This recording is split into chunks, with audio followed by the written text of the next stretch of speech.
একদিন আমি রাস্তা দিয়ে যাচ্ছিলাম, হঠাৎ করে একটা মুরব্বী লোক আমাকে ডাক দিল। গিয়ে আমি বললাম যে আসসালামু আলাইকুম। তখন সেই লোকটি আমাকে বলল, তুমি আমাকে সালাম দিলে কেন? আমি বললাম, আপনি আমার বয়সে বড়, আপনাকে তো অবশ্যই সালাম দিব।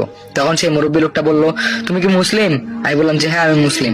তখন সেই লোকটা আমাকে বলল, তুমি মুসলিম এখানে কি করে জন্ম নিলে? এখানে সবাই হিন্দু। আমি অবাক হয়ে গেলাম, বললাম যে এখানে সবাই হিন্দু কেন, মুসলিম কি থাকা যায় না? তখন সেই লোকটা বলল, তোমার বাবার নাম কি?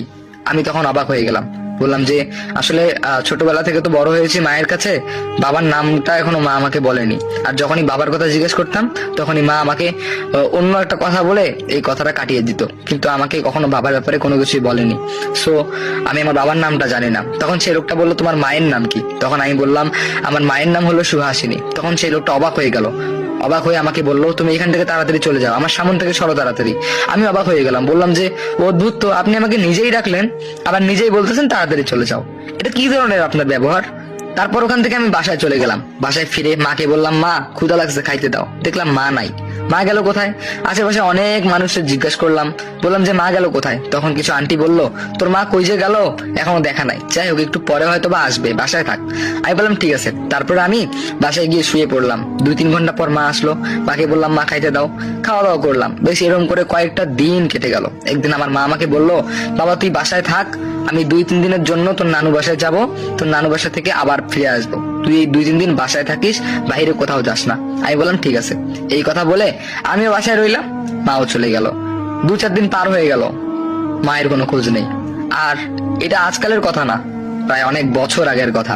তখন কিন্তু অ্যান্ড্রয়েড ফোন বা বিভিন্ন রকম ফোন কিচ্ছু ছিল না, যোগাযোগের কোনো মাধ্যম ছিল না, শুধু চিঠি বার্তা ছাড়া। তো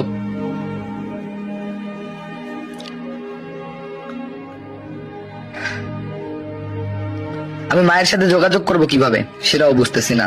শুধু 4-5 দিন না, 1 মাস পার হয়ে গেল, মায়ের আর খোঁজ নেই। যাই হোক, আর সহ্য করতে না পেরে ব্যাগ ট্যাগ গুটিয়ে চলে গেলাম।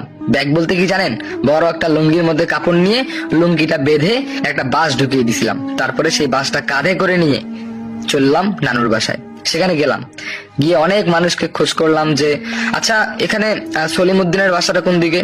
তবে সলিমউদ্দিন নামে অনেক মানুষকে দেখিয়ে দিল, কিন্তু আমার নানু বাসার দেখা পেলাম না, আমার মায়ের দেখাও পেলাম না। আমি অবাক হয়ে গেলাম, কি ব্যাপার, এই গ্রামে ছোটবেলা থেকে এসেছি, এই গ্রামের মধ্যে আমি বড় হয়েছি, কিন্তু এই গ্রামের একটা মানুষও আমার নানু বাড়ির ঠিকানা দিতে পারছে না, আর আমাকেও কেউ চিনতে পারছে না। অদ্ভুত একটা বিষয়। আমি সেদিনও এসে গেলাম প্রায় 1-2 বছর আগে, সবাই ভালো ছিল।